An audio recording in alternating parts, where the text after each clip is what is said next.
Good evening, Julian McBain here, and welcome to my second Saturday blog. Or vlog, I guess is the appropriate term. And of course, while I'm vlogging, I'll be in here doing the Merry Mayhem event. So,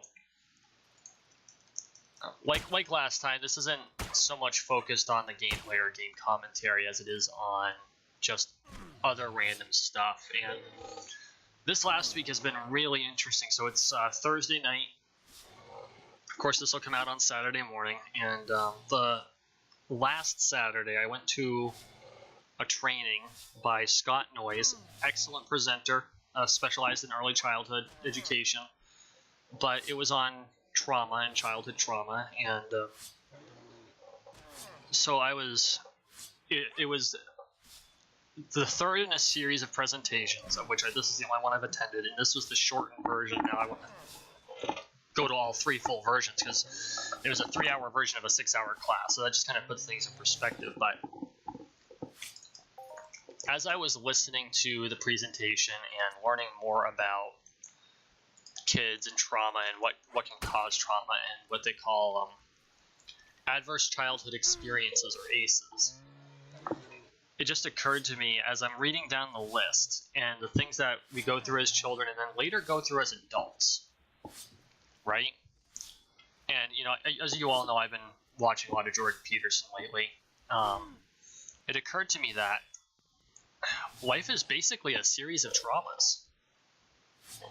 I mean, that's a really dark way of thinking about it, but in a way it really is. And there's a lot of good that goes with it. But think about this for a second. There isn't a single person in America and likely the developed world, okay? Not one person that is over the age of 18, we'll call it 21, over the age of 21 that has not been traumatized because of 9/11. That was a traumatic experience for absolutely everyone. And so, you know, I was thinking about it, and I'm reviewing, and I don't know if I don't think he has a doctorate, so Mr. Noyes' program going through my head, and I'm revisiting it in my brain as we go through the whole thing. I was shocked to have that realization, because that's while the way I put it is very pessimistic. Please don't think I'm a pessimist. I'm a bit realistic, but I like to think I'm an optimist in that, you know, no matter what happens to me, no matter what happens to people, there is always a way to overcome it somehow.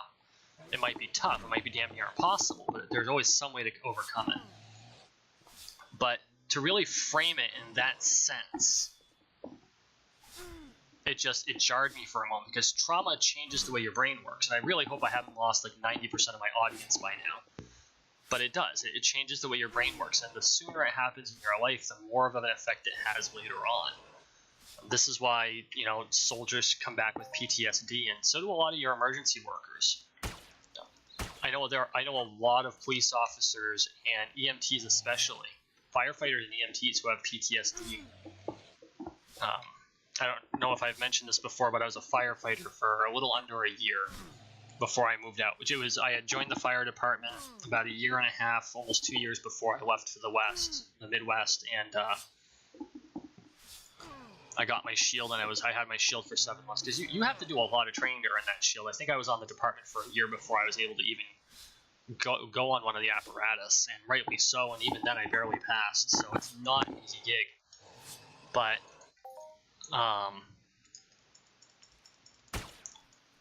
anyway, we moved out west, and there was a waiting list, so I just didn't end up bothering, which was, you know, in some sense I kind of wish I had, but in some sense I'm glad I didn't, just because I don't know where I would be right now, if you can catch my meaning.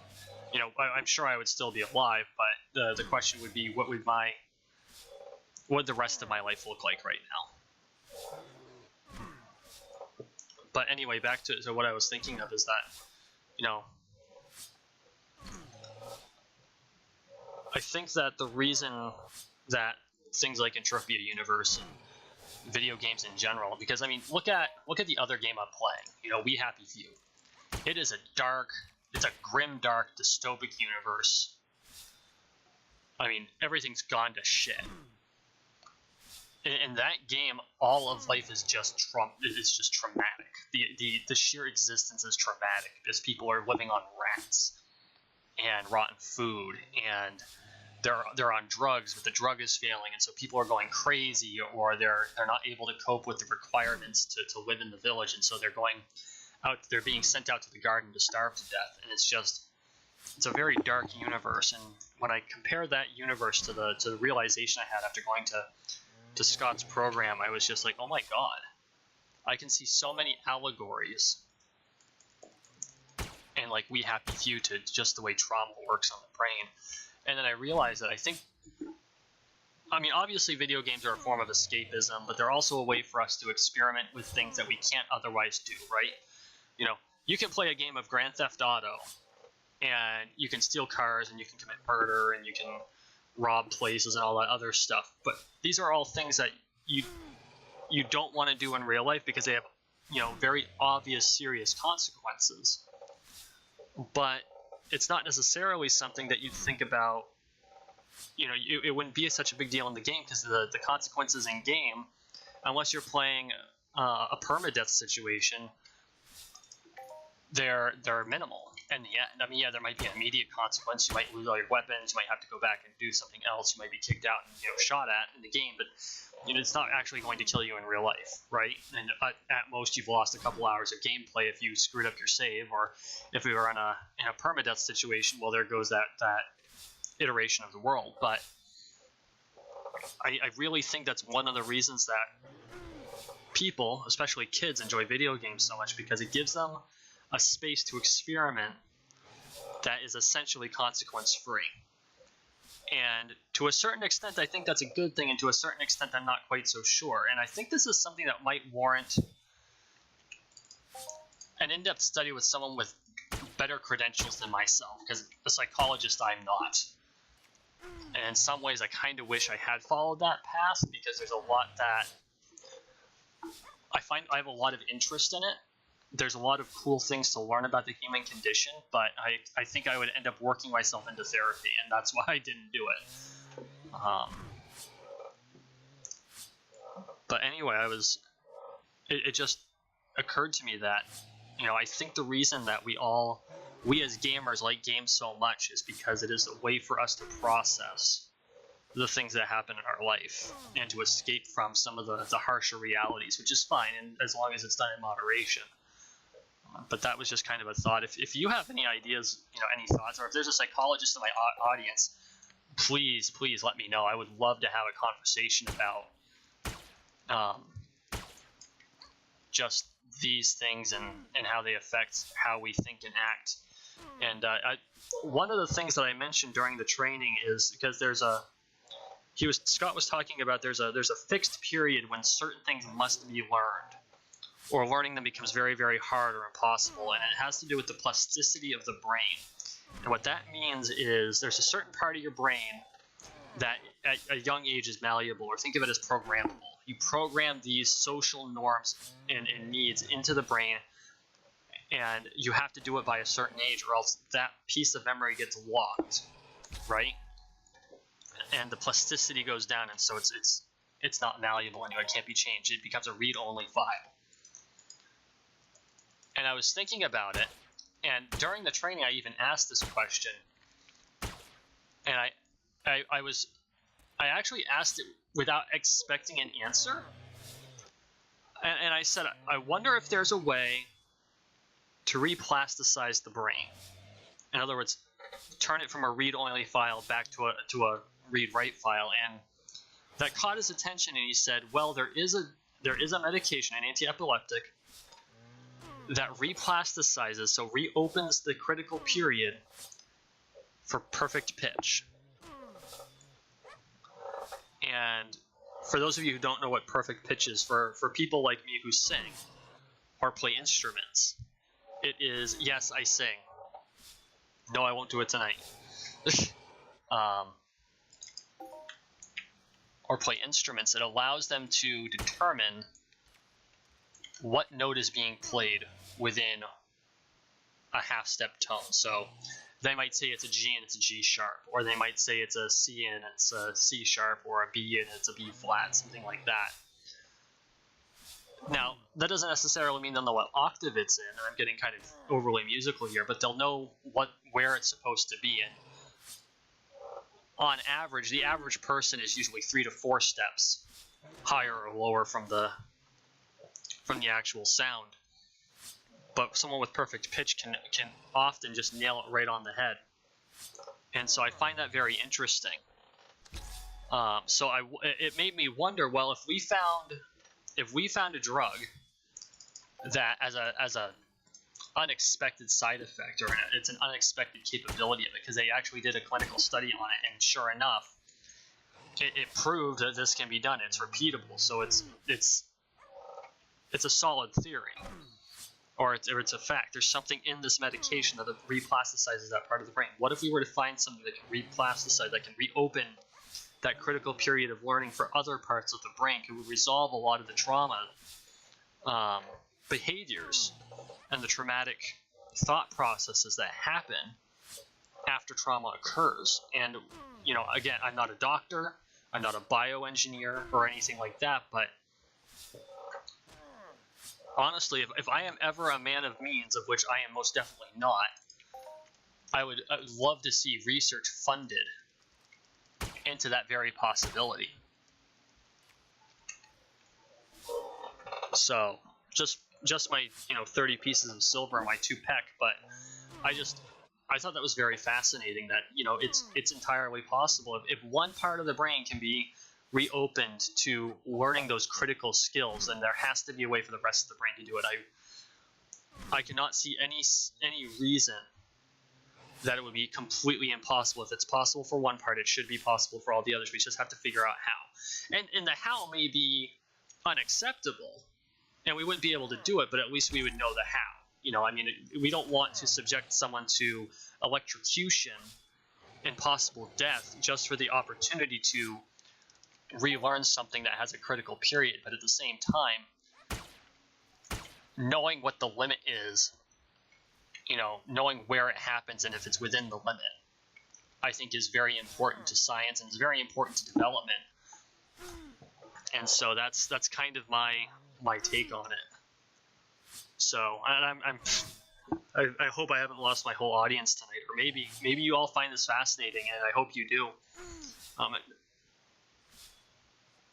If you have children, especially if you have a child that's experienced trauma, I strongly recommend trying to find one of Scott's trainings. As far as I know, he goes all over the United States. His website is empoweringprograms.com. This is not sponsored by Scott Noyes or empoweringprograms.com, but seriously, check him out if you're interested in psychology, or if you're in early childhood education or anything like that. It's really worth looking into. So that's my plug of the evening. So thank you for kind of following me on that abstract journey into the human psyche. I'm still really new to this whole vlogging experience, and when I set out to do the channel, I honestly did not expect to be putting out content 7 days a week. I figured I'd be doing 2 days a week Entropia Universe videos. Maybe I'll try out a Let's Play, and now I've got 2 Let's Plays going on at a time, and I thought 6 days it feels weird having an empty day. I've got to fill the day, and let's do a vlog, or let's have it be a random day. So just being, what am I doing? Jesus. I really appreciate you all, tuning in and experiencing this journey with me, because it has been a journey, and it's quite a journey. And I know I'm still learning, and I'll make mistakes, and hopefully you'll correct me, and I can get better and provide better entertainment. So yeah, so excuse me.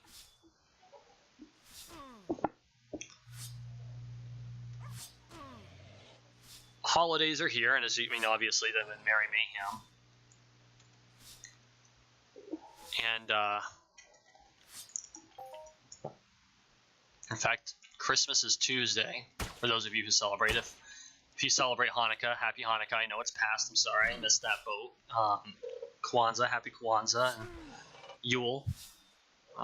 Or as my friend Mike, Sir Seamus McBrahan used to say, happy Hanukkah, happy Christmas, Hanukkah, Kwanzaa, Yule.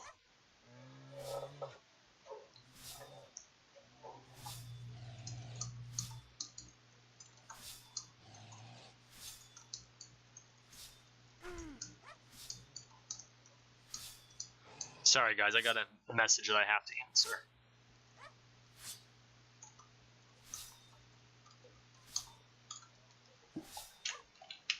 Okay. When the lady asks me a question, I've got to answer it within a reasonable length of time. I think that's just, besides being basic courtesy, especially to a future spouse, I just think it's the right thing to do.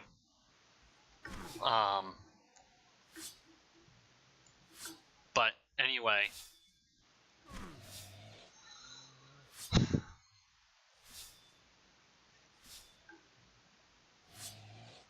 kind of lost my train of thought there. I was kind of talking about the holidays, and I wanted to wish everyone a happy holiday season. Oh, great. I've got 666,000.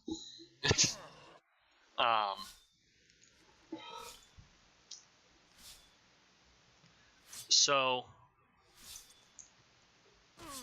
just trying to figure out where I'm going to go from here. And like I've mentioned Subnautica, I'm definitely going to do Below Zero when it comes out. I think after We Happy Few, I'm going to do a regular Subnautica run. Kind of keep with the survival theme. I'm deciding whether to do Crash 2 right away. I haven't really decided yet. I kind of want to because, I mean, the Crash 1 was 13 episodes. I figure Crash 2 is going to be about the same. At 2 a week, it's 6 weeks. Crash 3 will probably be 14 because the third one is always a little longer for some stupid reason. And I do want to do Spyro, but there's a couple of other games I have in my queue which I might I might swap out and push another game further back, like Prey has long been in my queue.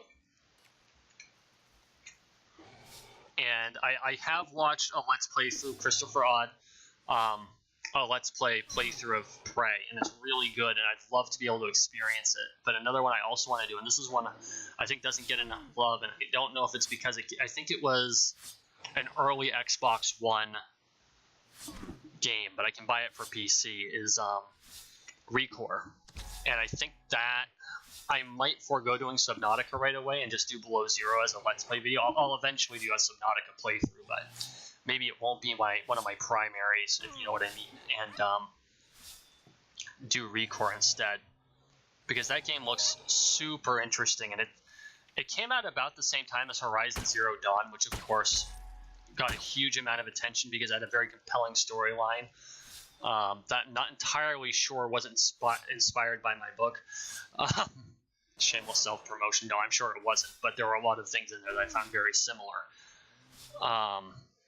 But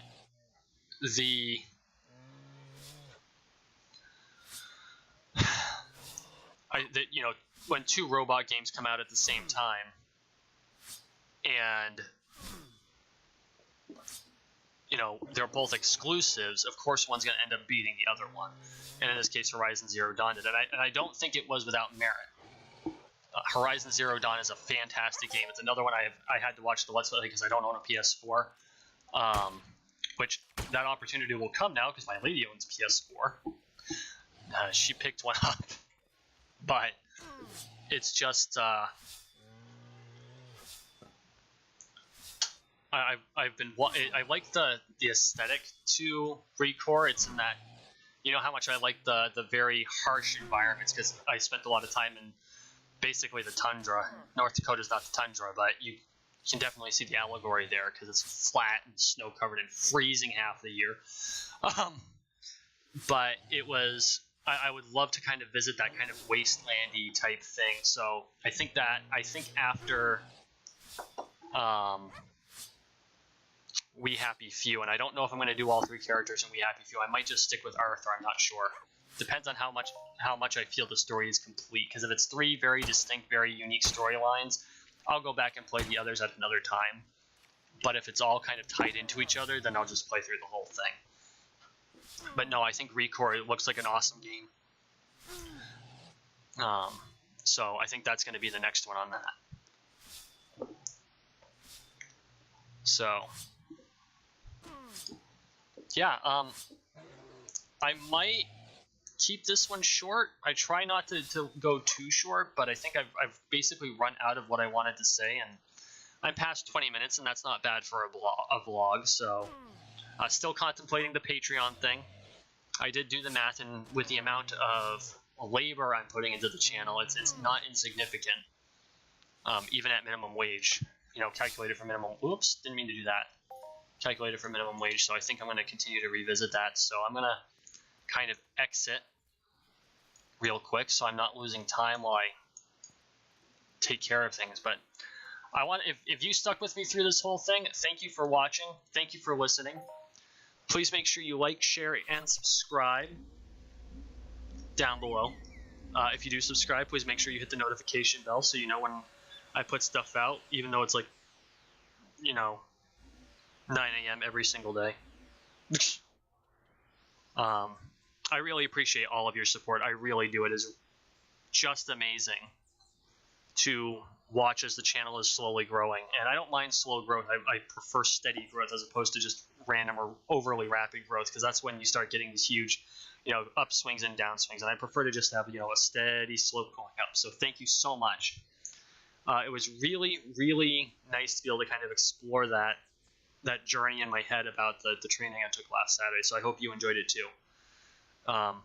That's all I got. Everybody, you all have a wonderful, wonderful holiday.